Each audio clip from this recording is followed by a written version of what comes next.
Domino Theory, the podcast about business, media, and politics. I'm Christian Whiton, joined as always by Mark Simon. Mark, please say hello. Everybody, happy Halloween.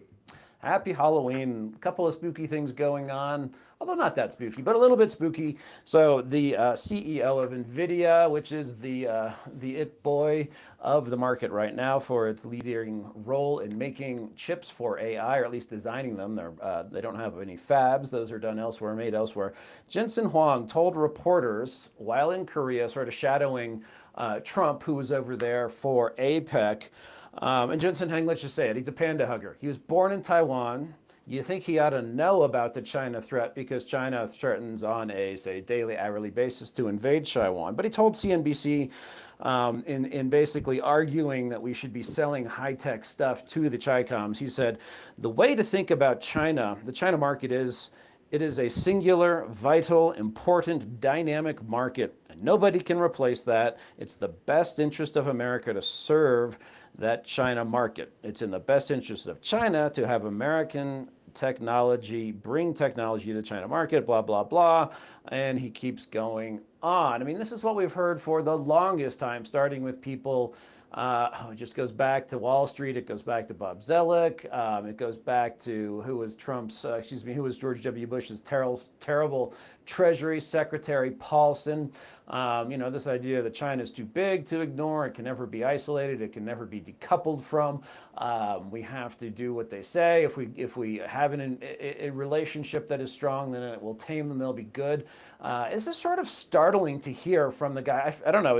I didn't check. Is Nvidia the highest market cap right now? I mean, the biggest it boy on Wall Street is basically saying that we should sell out to China when it comes to technology controls. Is that the right way to look at it?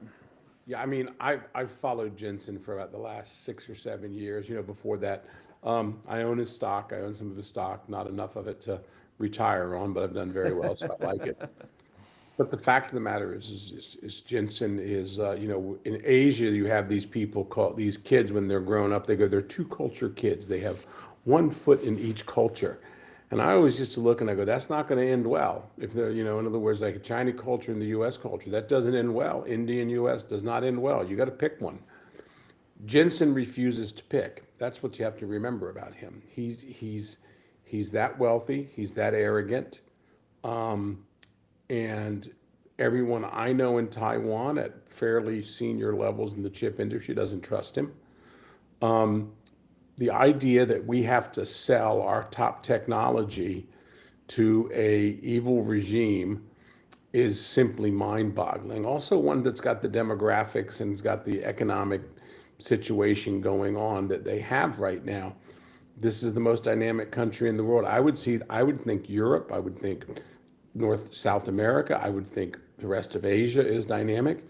I don't have a problem with, in other words, if we've got chip number 10 in our repertoire is the top 10, I'm fine with selling 8 and below. And then when we go to 11, they can get 9. And then we go to 12, they can get 10. I'm fine with that. That's because they're going to get it anyway. And the world, you can't control all the ideas. They'll either get the engineers or they'll get the design or they'll get something. But the idea that you're actually going to do this, I think what you have to remember is Jensen basically has become the Musk, the Elon Musk for Trump. But I think they're on to him in the White House. I mean, we were just down in DC, we both were there. And I talked to a couple of people. I think they're really on to him. I think people know what he is. I think they figured it out in 2 ways. First of all, I think there's nobody who thinks that Jensen Huang is an American patriot. Nobody thinks that. He almost doesn't want you to think it because he doesn't want the Chinese to think it. He's a businessman, he's an opportunist, and he tries to use logic. Like only the smart people get it. You have to understand the logic. Let me tell you what's good for you. That's not a good thing. You might suggest to somebody what's good for them, but not tell you. So that's the first thing. I think nobody really considers Jensen Huang an American patriot. I don't think he would. I don't think he would consider himself that. He considers himself a two-culture kid or a two-culture guy. He doesn't consider himself American patriot. The second part of this is he's basically Terry Gou. If you remember him, Foxconn, who promised Trump everything. Well, yeah, went to the White House and promised Trump to build an iPhone factory in Wisconsin, and last time anyone checked, it was still, grazing field for sage grouse or whatever lives up I there in mean, northern it's Wisconsin. and that's stuck in President Trump's craw, as it really should. Because you remember when the Biden guys were getting the TSMC stuff, which in fairness, Trump actually helped tee up originally, but when it was finally announced, Biden's going like, look at this, look at that. And that's all because of Terry Gou. And, Trump, I think, figured out early on with Terry, too late after he figured out that nothing was going to get built, nothing was happening. There's a lot of people, Scott, Representative Gallagher, all the Wisconsin congressional delegation just basically got hosed. And, except for Tammy Baldwin, in fairness, because she thought the guy was, she just took the opposite track because of politics, but she wasn't wrong. But the point is like, so if you're the Trump administration and you're looking at Jensen Huang, here's a guy who's going to put you in trouble with your national security base. The second thing is he really delivering? Because here's what I've been told, and this is what I believe is correct. Trump said the other day they're making this new chip, whatever they're making it in the U.S. Yeah. A friend of mine told me, great line, and to tell you, this guy, he drives these things, and he knows what he's talking about in Taiwan. He said, Mark, that's like saying that Ford is turning out Shelbys, the cars, the Shelby, the famous Shelby car, in a city. They turn out a couple of thousand a year, maybe 1,000 a year of these Shelbys or whatever they are. They're Fords, but that's all they turn out. And that's what this chip is in Arizona or wherever it's being built. They're turning out a very small, tiny amount. So anything you approve to go to China, the TSMC foundries and the AMD foundries or whoever else is building it for them overseas are going to benefit. In other words, Nvidia, anything the U.S. approves, those will be Taiwanese jobs in other places. They are not going to be U.S. jobs for now. In other words, it's going to take a longer time to hook these things up. So I think all the way around, the guys, can't say he's a charlatan because, I'd love to have that much money as he. He's a very accomplished guy. He's very, very smart, but he's wrong. And I think he's wrong because basically he's just playing both sides of the fence. It's also a little worrisome, I think, when you have a CEO. He's not the only one who wants to be a celebrity so badly. Others have either involuntarily, like Zuckerberg say, or voluntarily, like Elon Musk. The black jacket, he made there was some fawning crowd watching him and I guess the guy from Samsung and one of these other plutarchs having fried chicken and beer in South Korea, a real red letter day.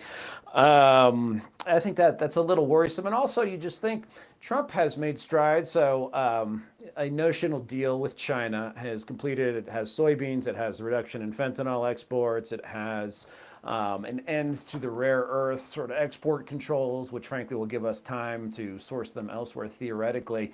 But anyway, who knows if it's real or not, but Trump will move on from that. Canada, he has just put in the penalty box, if I can use a hockey metaphor that our friends from Canuckistan can understand.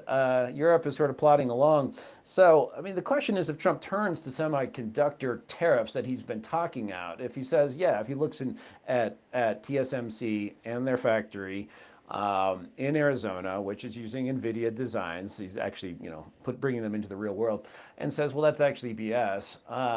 And he looks at Taiwan, and this is another thing that Jensen said. He sort of went over there, I think it was earlier this year, and was telling Taiwan employees that, we're actually one of you. And he didn't actually mean Taiwanese; he meant Chinese. So I don't know. Do you think Trump is going to really become, there is no deal with Taiwan, at least not one that's complete. They now face higher tariffs than South Korea, Japan, the Philippines, Australia, really everyone in the region that matters.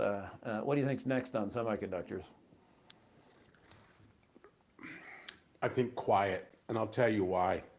I think what we saw after this summit was basically everyone's just, in all fairness, Trump just took everybody to the ringer here, nonstop. And everybody, all the China hands like, oh, well, what was that for? Well, we got 40, whether it's 40 or 45%. I think it's 45%. The critics say it's 40%. Okay. you got 40% tariff on Chinese goods. That's enough to make people who make certain things come back. And also Trump's changing his mentality. I think we're going to get another cut out of Trump on certain goods. And what we're going to get is cut out of Trump there is probably, maybe it's toys or something else. In other words, some of the stuff that we don't really care about. I think he's going to start looking at some things like that. But the fact of the matter is, semiconductors are something that, quite frankly, we're going to continue to need, we're going to continue to move. And I think he probably has heard from his people, these guys need some stability, Mr. President. You're not, Trump is not a tech guy. We all know that. He's a real estate guy. But the president has basically, I think, shaken that for a while. He's getting what he wants. People are moving over. We'll see what happens in terms of Taiwan move over. I think, as we were talking with a gentleman in DC the other day, I think this desire that the Taiwanese have to wait him out is not really true. In my thought about it, that's not really true. I think the fact is Taiwan's got massive demographic problems, and if they're going to have to build factories someplace, most of the executives are just as happy with nice golf courses and giant houses in Arizona. And so, there'll be, and plentiful labor, whether it's H-1B or a lot of L-1s coming over from the Taiwanese. So I don't think semiconductors are going to shake up, with one exception, and that's the national security. I think that's going to continue to be someplace where, in fairness, every industry tries to get people to buy, to move their certain products to China and, certain countries. So they've been doing this for years. This is, this is the days of what Occidental Oil trying to sell Russian oil, back in the 70s and 80s or whatever it is, so I'm not worried about it. Yeah. All right. Maybe I do want to continue on tech, have some things to say about Google. But why we mentioned the trip and Trump's completion of the summit, he saw Xi Jinping, and it wasn't, as Scott Bessent had predicted, a pull-aside. It was a real by-lot, a formal meeting, ran almost 2 hours, had the whole gang in there. He had Secretary Rubio, he had Jamieson Greer, the U.S. Trade Representative, he had Bessent, and probably a few others, of course, on the U.S. side.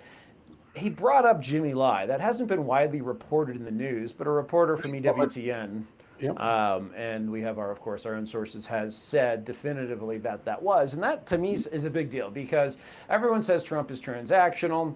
And the funny thing is that presidents who supposedly were less transactional and more, moral or moralistic, never quite got around to pressing human rights issues on China, at least not in a serious way. I mean, Bill Clinton ran on criticizing Bush 41 for coddling the butchers of Beijing after Tiananmen, and then Bubba did the opposite of push them on human rights. He welcomed them into the global community as Bubba envisioned it. And, same with the Freedom Agenda and Bush 43, some stuff on China, but not a whole lot. And then, of course, Obama topped that by meeting with the Dalai Lama and making sure he was photographed leaving through the back door next to the dumpster.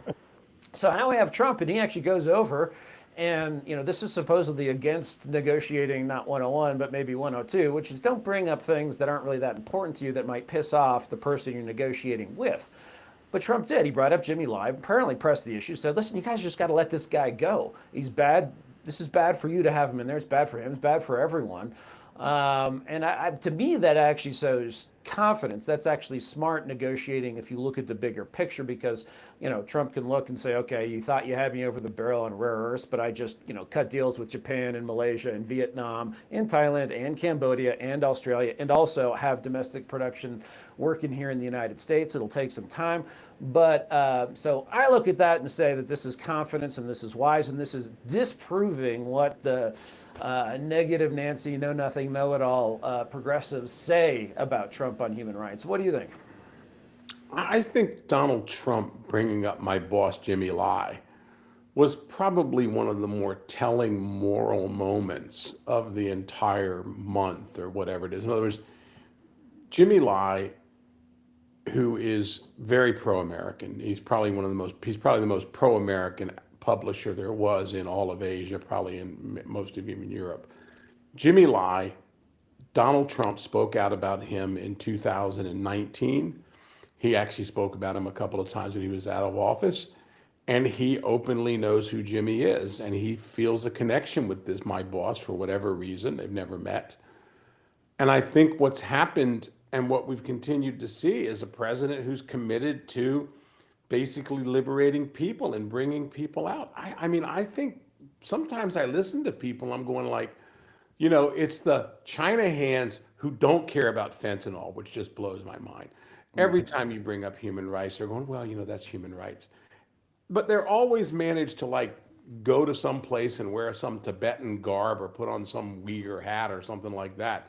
But when it actually comes to doing something, Donald Trump gets people out. He's got a history of that. And I think that's essentially, I take it back to Donald Trump being the guy who let African Americans in his golf club, what I'm saying, before everybody else. Donald Trump, who basically found out that people weren't hiring blacks on his sites, his construction sites, and said, I can't have that. I can't be in that neighborhood and do that. Donald Trump is fundamentally a charitable guy. Now, if you swing at Donald Trump, God help you.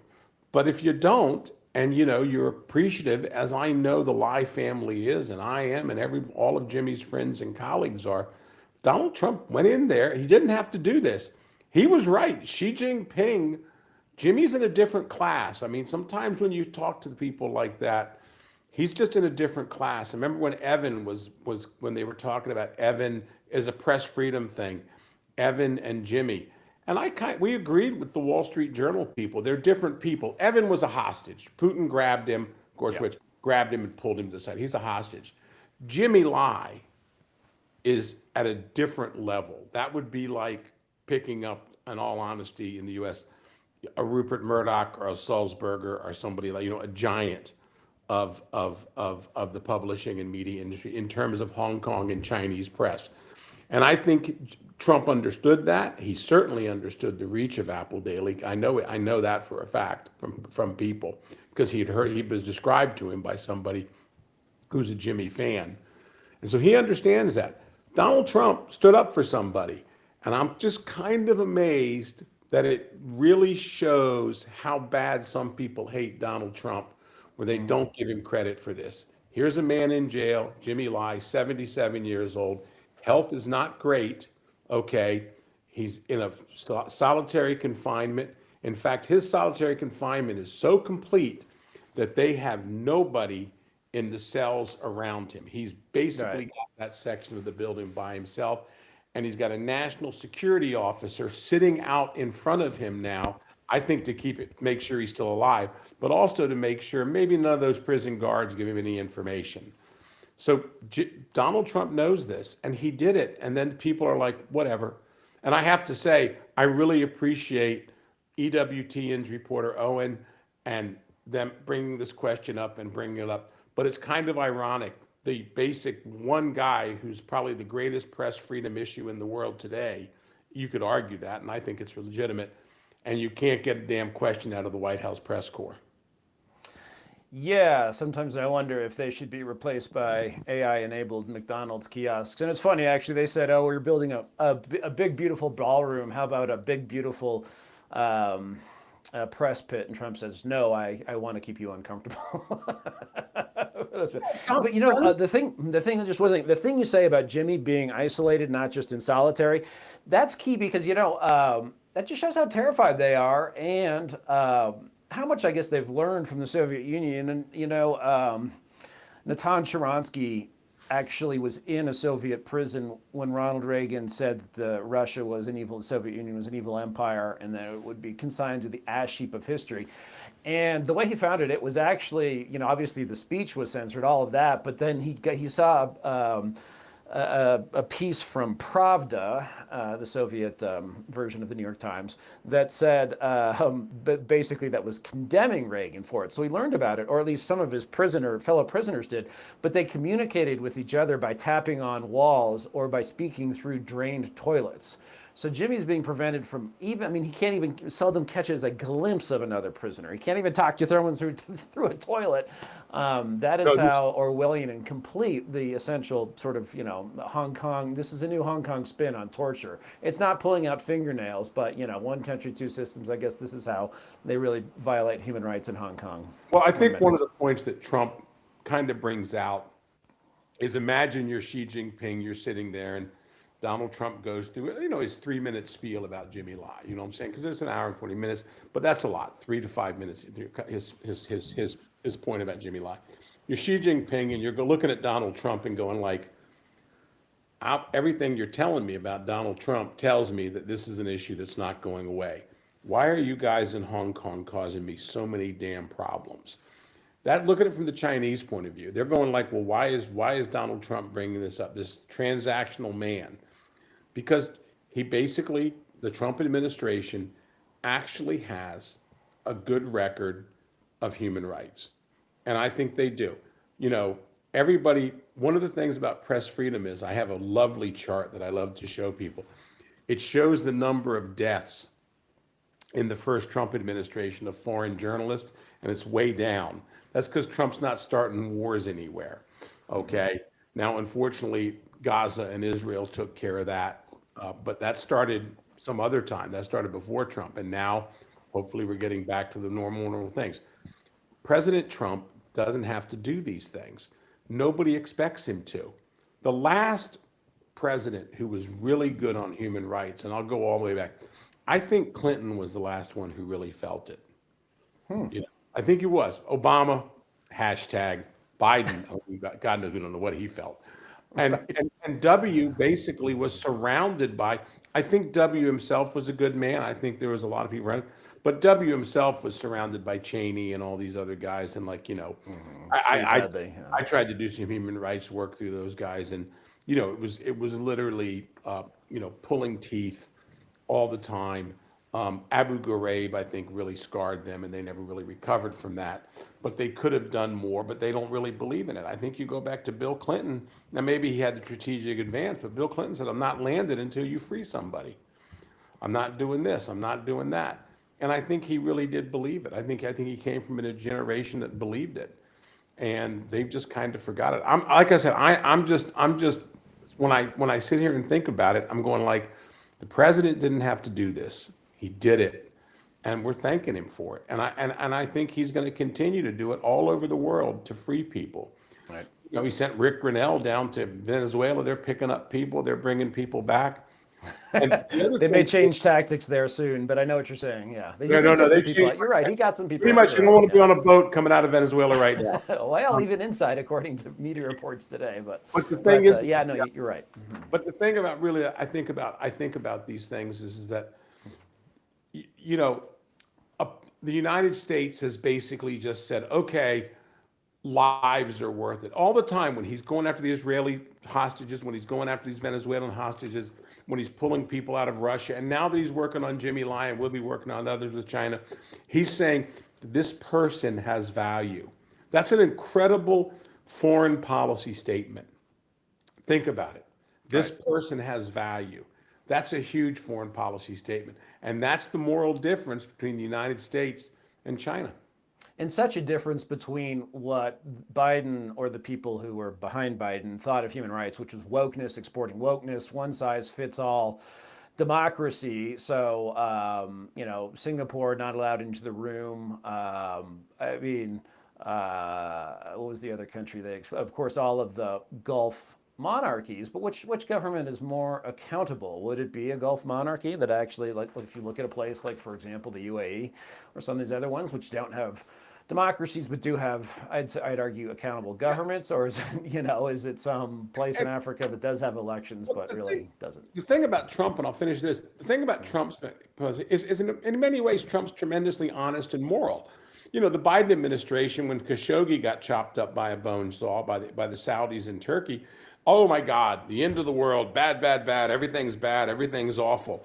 Then they're fist bumping each other. Okay? Yeah. You're probably going to catch Trump saying that. Trump with Putin, like, he killed Navalny. I don't like the guy.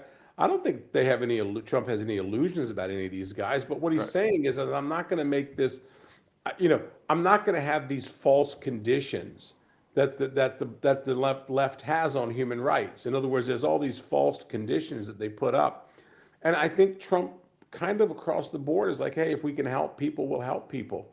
And I think, you know, I think all the way through, when you look at him and you look at the foreign policy, I think the other thing too is that, you know, I don't like to say Nobel Prize because it seems like I'm shining shoes.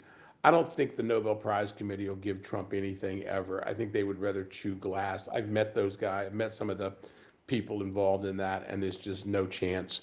But in my mind, at least, maybe they get pressure. But the thing is that look at what's happening. Trump set up this special envoy for hostage negotiation. Look at what's happening in other countries. The Brits, the Canadians, other Asian countries, I mean, even I think the Japanese, are not fully making that a position like we have it, but they're creating those roles inside their foreign services. So in other words, it's kind of innovative. I mean, it's not kind of. I mean, people, oh, we've always done this. Right. I don't know. Right now, it's focusing on the individual rather than flying a rainbow flag over the embassy. And just as one coda on what you said, you know, yeah, the Bush administration, the second one, supposedly the freedom agenda was front and center, but you'd bump up against Condoleezza Rice and against Stephen Hadley, heaving sadly, as we like to joke at the State Department. Let's get back just a second, you know, on this topic of wokeness. You can never get too far from woke in Silicon Valley, even though they said they've gotten religion. They've come, some of them have bent the knee, which they should do. And, you know, I think we saw a lot in the distance when you and I were at the inauguration.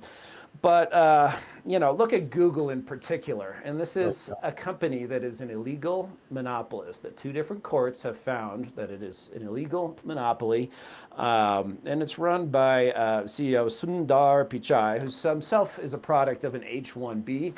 I suspect made himself an anchor baby, brought over the family. Why does someone like that still indulge a bunch of pinko Karens with pink hair, I assume, matches their politics? Because if you look at Google News, it's a bunch of left-wing garbage. And there is some way to go in and put in trusted sources, but it's still going to serve you up every left-wing source. I'll bet, in fact, it starts excluding CBS News now that Barry Weiss is trying to clean up that place. And you're just going to get MS. I mean, they think The Guardian is a fair source. You're never going to see anything from Fox News, never anything from Newsmax, never anything from The Federalist, never from the Daily Caller. And this covers, you know, goes elsewhere in Silicon Valley, like in Wikipedia, for example. The Daily Caller is considered a deprecated source. So you can use the New Republic, which is you know, Bernie Sanders grade propaganda, but not these credible right-leaning news outlets. And it's just surprising that Google seems to face no consequence. And this guy who comes from a conservative culture, you know, is to the left of the J school at NYU. Does that ever change? No. There's two reasons why. First of all, at the end of the day, Google is not an innovative company. We were talking about this the other day. Apple's an innovative company.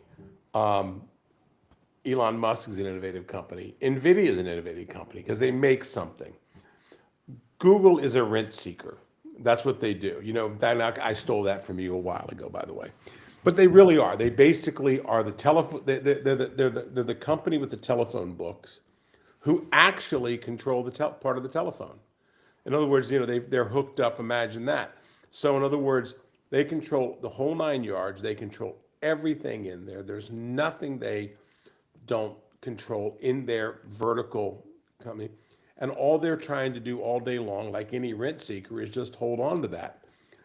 They have made the determination that the quickest and easiest way to hold on to that is to stay in bed with the left, because the left would chop them up if they didn't. So this guy, it's a very rational decision on his part. Secondly, I don't believe that he goes home at nights and tells his children that you have to do this or this and be woke or anything. I don't believe he's not pushing. He's not saying, oh, maybe you were born the wrong sex to them, all that. Yeah. Yeah, he's not doing any of that stuff. But what he does is he said, this is how we'll work the system. He's a system worker. That's all he is. I've looked at him for years. I used to own a lot of Google shares. I owned it in both funds, that I oversaw, and I owned it personally. And I've just seen that essentially over the time, what has Google really done other than ride the wave up? But do they have anything special? They have the Google phone doing all that well. I don't think it's doing all that well. YouTube basically is it's an afterthought to Instagram and TikTok. Let's just face it, it really is. It's long form. I like it. There's things that I hope they don't take us down. But the fact of the matter is there are certain things I like about it. And I watch YouTube. But the fact of the matter is like their ability to have margin is just not there. In other words, they're even competing with Netflix now, you know. And we'll see what happens. And I just don't think that this guy changes, because I think on the news side and the politically correct side, it's just not worth the hassle. And you know, and he really is in there. And the only way you ever change that place, to be perfectly honest with you, and also your problem is the founders and Sergey Brin and everybody else in there, including the former CEO Eric Schmidt, they're all of the World Economic Forum. I always look at these guys, and I have a thought process about these Asian and white CEOs in a woke area. They will do anything. They will sell out anything just to stay alive. So yeah, the blue-haired ladies and the green-haired ladies and all the crazy people and everybody else, they will be satisfied in order for these guys to keep moving forward. And what happens is it takes a brave person to come along and say, not so much. I've heard one thing about Google in terms of their internal work culture, and I thought it was interesting. And this is from a Google person who's not super senior, but it's up there, you know, fear. Everybody inside that company is scared to death, he said. And he worked before this at another very large tech company, which he said was kind of woke, but not really as bad. Fear, absolute fear inside the company. And he said of just basically somebody pointing out that you're not woke. And, you know, that's it. We'll see what happens. I myself think Google is, like I said, I think they're the phone book. I think people, you know, people will go like, oh, Google. And it's gonna be like, okay, whatever. Here, Right. And they have crap loads of money. They got money coming out of their ears. You know, every orifice comes, you know, cash comes in. So they're building giant server farms. So, ooh, they're going to be part of the AI revolution. No, you know, they're not attracting the engineers and things like that. Well, and ChatGPT is just out recently with its own browser, and I've, you know, at first thought that just ChatGPT by itself. I mean, if you ask it to summarize news from, say, Taiwan this morning, it'll do a much better job, more accurate, more balanced, and you can push it one way or the other. You can say, you know, I'm a snowflake and I just want liberal outlets, or I'm a normal person and want a variety. But that you'd have to sort of get into the chat sequence with ChatGPT. Now with its own browser, I really think there's a chance to do this, especially if Google is pushed by cords out of its monopoly. I sit around I don't sit around all the time. I mean, AI just is, you know, I don't even try to hire people who are smart in AI for our other business, for our two businesses. People say, why? Because you can't. I mean, it's, you know, just basically what you've got to do is you've got to see what's out there and what comes off the shelf, and the best product off the shelf, make an informed decision and move forward. But the idea that one of your guys is going to say, well, you know, I think this and I think that, and he's the AI whisperer or something like that, that's bullshit. I mean, the simple fact of the matter is this going to change everything? I think, can I tell you, I was already told this. Already, basically, everybody under the age of 20, the majority of the new majority of searches that take place for information is all Grok, AI. I mean, any other name. Who goes in there? It's like even you. I mean, we're well over 20. You know, like, can you tell me how will this be treated? You know what I'm saying? Right. You know, I went out this morning. I asked a question about, is it okay to plant grass in December? Instead of going on to Google and doing 9 different things, I asked Grok. Yep. Grok came back with this 4 websites. I hit the websites, you know, when I was having my coffee, got my answer. But you got your answer up front in the first thing. It talks to you, it communicates with you. And I think you're right. And so I don't understand what Google does, but this woke crap is going away. And the other thing too is, like, you know, you can interact with your chat, with your AI, and say, I don't want any of the woke stuff. Like I have done that. I've told it to stop considering, for example, The Guardian to be a reliable news source. No, and that influences the machine when it responds to you. And so Yeah, what happens, right. people go, well, that's just responding to you. I said, no, the machine is actually being trained and it's actually seeing people. And that's what I'm saying. Once people start seeing that, it's going to be funny. All the conservatives going, I can't believe how damn liberal this is. Well, all you got to do is tell it to stop being liberal. Right. In other Which words, is what the yelling at, whole, the whole safety business at Facebook and Google should have been. And I remember talking to someone there and saying, oh, but, there have to be some guardrails. It's no, the only speech you have to regulate is truly illegal speech, which is direct and unequivocal incitement to imminent violence, child pornography, in some places, calling for treason, although I think you can do that here. Stuff like that. The rest, if people literally, you should just let them filter it out. If they say, "Oh, I'm too much of a snowflake. I feel unsafe when I hear conservative points of view." Well, then just have an option to say that I'm a loser and I can't handle the truth, and just let me live in my own little fake world of liberalism.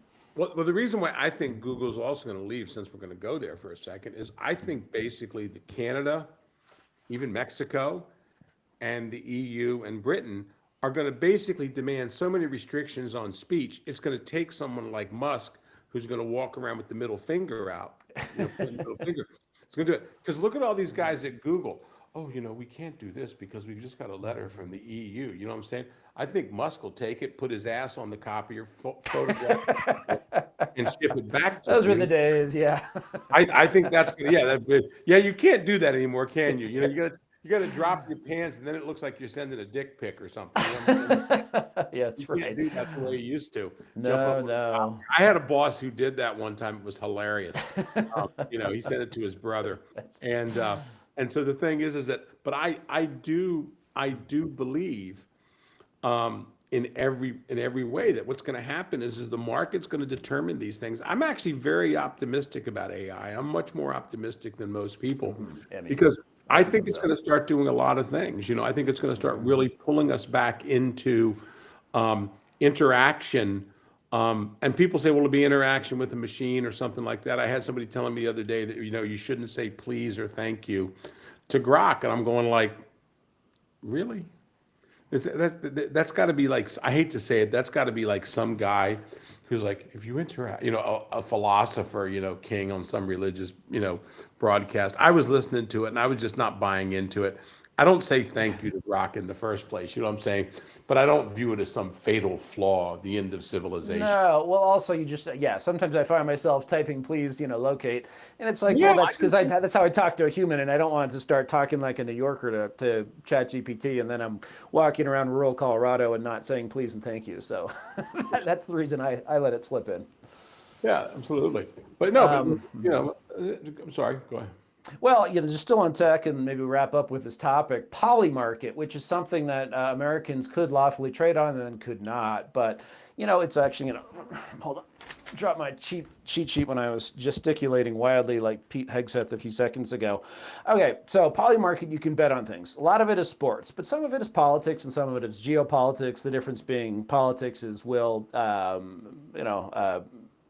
the Republican pull out an upset victory in New Jersey. You would know more about that. Geopolitics would be, will the Egyptian government face, well, I don't want to get into that, fall. It also has, other things about bets on the Federal Reserve. It has micro bets. Anyway, it's coming back. It's coming back in November. They bought an exchange. It's interesting. This goes back a long way. You may remember the Pentagon actually thought about creating a futures market like this in the early 2000s, thinking that, well, maybe the mass of people out there has more information than our $80 billion a year intelligence bureaucracy, or different information.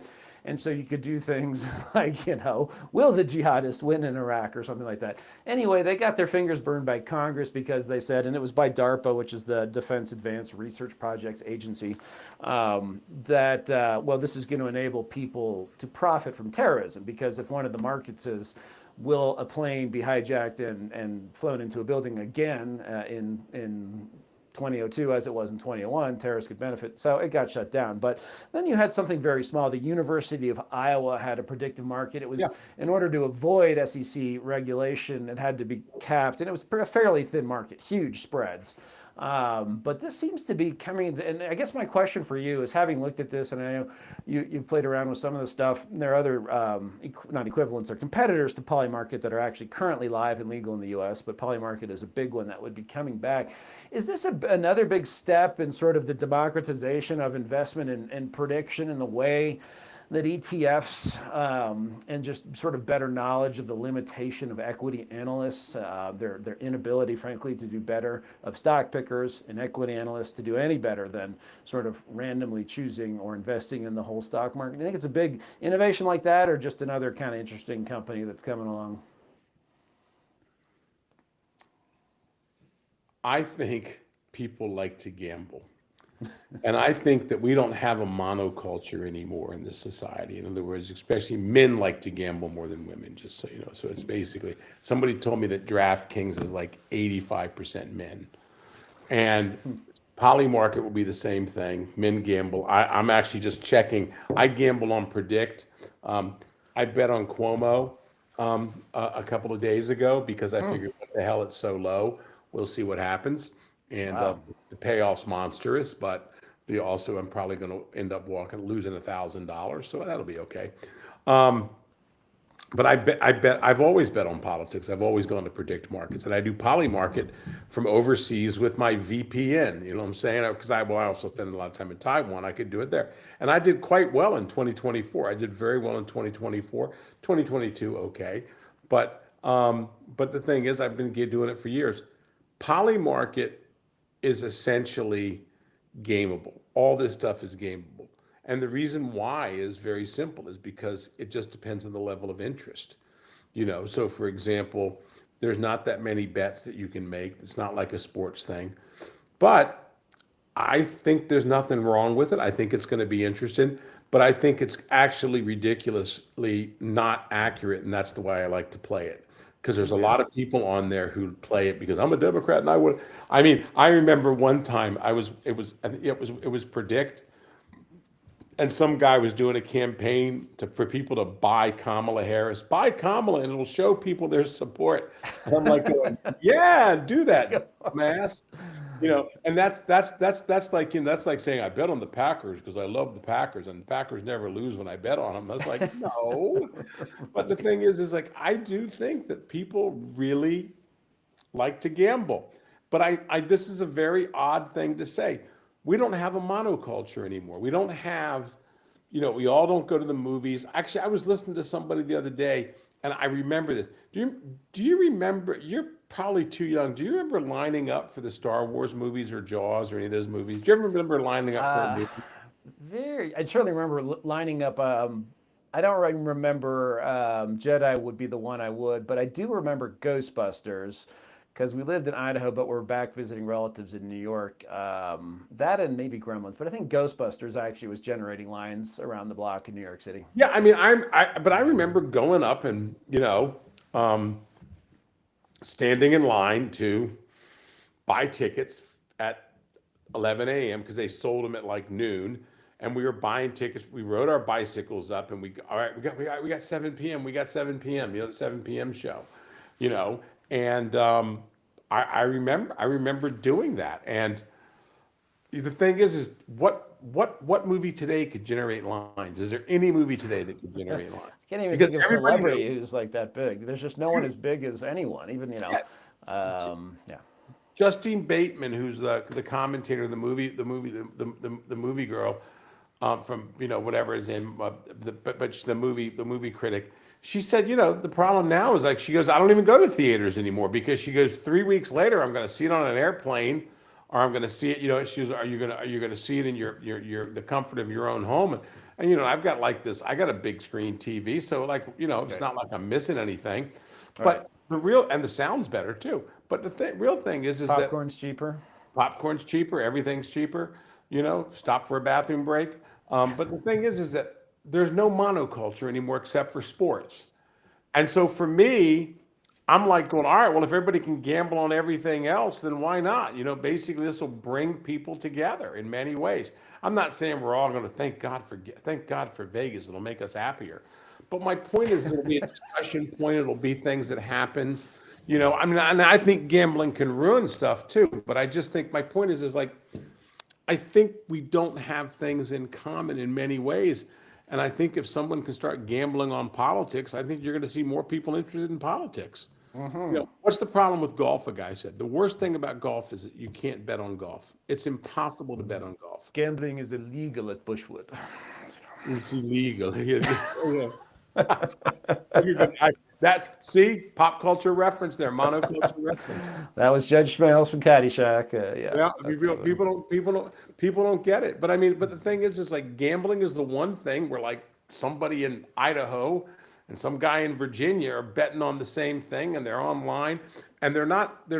See, the reason why I say this is like, if I'm arguing pro-life and you're arguing pro-choice, we're arguing about an issue. But if you're betting pro-life and I'm betting pro-choice, it allows for a conversation about like the area around it. I know that sounds really very strange, but it's what used to, like in neighborhoods in New York and Detroit and LA, when they had the numbers. Oh, Mrs. Simon hit the numbers. Mrs. Whiton hit the number today. Everybody knows these things. It's a commonality of stuff. So I'm not saying Polymarket's going to be able to do "We Bring You Together" AT&T commercials, but I just don't view it as the damage that people think. Because the person who's going to go, lose their house, lose everything on gambling, they're not at Polymarket. Believe me, they're someplace else. Right. The volume is just not there. Yeah. Well, I'm going to jump in. I'll jump in on the other side of your bet against for Cuomo Mamdani. How about New Jersey? If you were playing New Jersey now, how would you play it? I think Citrielli's going to win in New Jersey. Winsom's going to lose. Winsom's going to. Yeah. He's actually really very close. She has no wind to her back. That would be awesome. She has no wind to her back. So I think if it's going to be so close, I think the good news is the whole takeaway of this election is two things. First of all, no, Virginia and they are not purple states. Only when the Democrats run a real clown do they lose or a big issue. You know what I'm saying? Right. So in New Jersey, it is a blue state. It's always been a blue state.